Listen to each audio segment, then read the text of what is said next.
everyone, welcome back to metacaretribe. The very first step number 2, step number 3, the next step, 5 things that you need to do before you decide on studying in Australia, and what are the steps that you need to do to have your visa successful, to have your student visa successful and arrive in Australia and settle without much difficulties. Okay, so for realistic lifestyle and visa information, please subscribe to my channel and turn the notifications on to be instantly notified of the new videos. Without much delay, let's get started.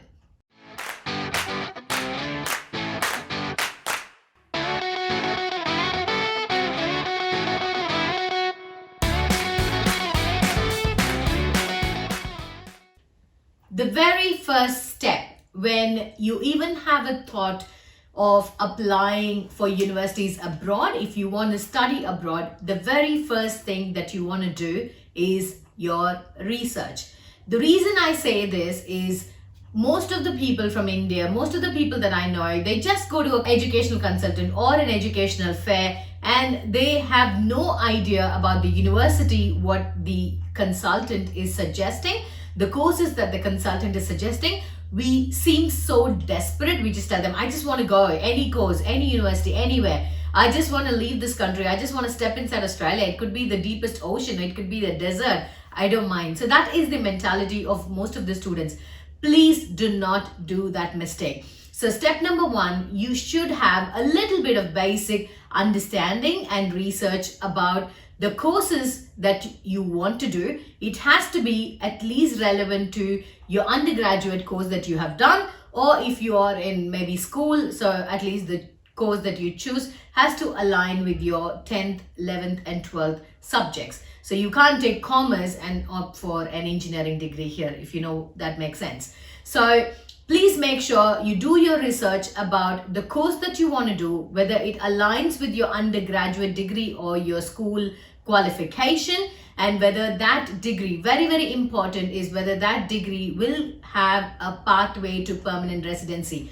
Most of us who come here want to settle here. So it's just for the visa purpose. We show that we are genuine entrants and we want to go back, and these are the reasons that I want to go back. That's what we write in a statement of purpose. But our actual intention is to get a permanent resident and stay here. For that particular reason, all we need to know is whether the course that we're opting for will get us the permanent residency visa. So how can we check that? So if your university is in a regional area, so now, most of the areas except Melbourne, Sydney and Brisbane are completely regional. So regional areas and regional centers, which will get you additional points for your PR. So that is an added advantage if you're going to choose a regional university. And whether the university or the institute that you are choosing is an accredited institute which is recognized by the Australian government. So they get a number called CRICOS number, CRICOS.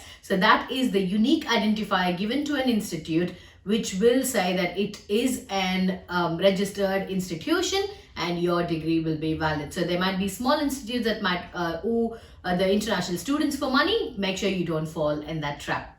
So this will be your very first step when you make a decision to study abroad. Your research about the courses, research about the universities, research about the state and city that you're going to move, and whether that particular course will get you permanent resident visa. Step number 2 is, after you finalize the course that you want to do and the city that you want to live, the next step would be to contact the universities that offer your courses.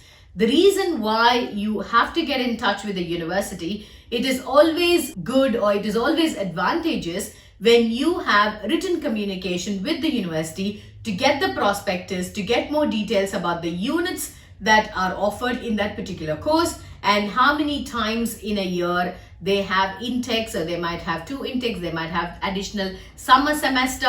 So depending on the university, depending on the course, you might have multiple intakes per year, which will help you with the next step of planning. So I want you to contact the university, and if you are a really brilliant student, you've got a good track record of your marks and your other extracurricular activities and co-curricular activities, seminars, you have paper publications, then you can obviously contact the department and inquire if you are eligible for any scholarships. So I know a lot of students with meritorious background who have come here with scholarships to do their masters by research. It's mostly for research candidates. It is applicable, but there is no harm in checking out the scholarship options because most of us do not do this particular option. So make sure you reach out to the universities and you reach out to the department and check more information about the fee structure, the units, the subjects that will be covered, the number of times or the intakes per year, and any further information that you might have in your head. Universities always prefer answering, and obviously the international candidates are like much in demand, so your queries will be answered straight away. So that is your second step. Get in touch with your university. The next step, step number 3, is the crucial one, planning. So now that you've done your bit of research, you have got in touch with your university. The third step would be to plan your particular course, the course fees, whether you want to take a bank loan, and depending on which month you are planning to enroll, you can plan your life in your hometown, in your home country. So if you're working, how to, leave your work, or if you've done your studies, whatever you want to do in that bridging period to upskill for that particular course, especially with finances and visa is where you'll be spending most of this time. And obviously we've got the next requirement like IELTS or PTE, the English requirement. So plan a timeline of event based on the fees, based on the intake. So take a pen and paper. It's as simple as just write down, I am planning to study in Australia in this university in January 2021. So this is May. So I've got 7 months to plan my travel. So what will you do every month based on Jan 2021 intake? So please plan out your English exam, plan out your finances, plan out your student loans, plan out your entire process. So that is very, very crucial. Step number 3. Next step is applying for visa. So make sure you give sufficient time. Usually student visas are processed within 30 to 40 days. That was pre-COVID, I would say pre-coronavirus outbreak. But now it might take a bit longer. So you do not want to delay and make your case complicated. So make sure you give immigration department ample time when the borders are open. So that is the clause. So give them enough time to process your papers. So make sure you have all the documents ready by now. There should be no questions asked and delay. So once the case officer has a question in their head, that's when they ask for additional documents and they give you 28 days time. So they have to go back to your file only after the 28 days. So make sure you gather all the documents that is required for your student visa and you power pack your application so there is no questions asked. So fourth step is applying for student visa with complete documents without any pending documents. And the last step is departure and initial settlement. So by now, hopefully you have your visa in your hand. All you have to plan is which airlines you want to travel, what all things that you need to take from India, and where you'll be staying in your initial days. So you can find out accommodation from India. I have a separate video that I will link it here. So you can basically find out accommodation where you want to stay because university accommodations are very, very expensive. So you can research about, the state where you're going to move, do your bit of, networking with the right people who are here for part-time jobs and also for initial settlement. So initial settlement might be a little tricky for students who come here with the language issues and, the basic culture shock. So I think that has to be a separate video for us to discuss on how you easily go into the Australian lifestyle without much culture changes. Okay, so that let's save it for next time now.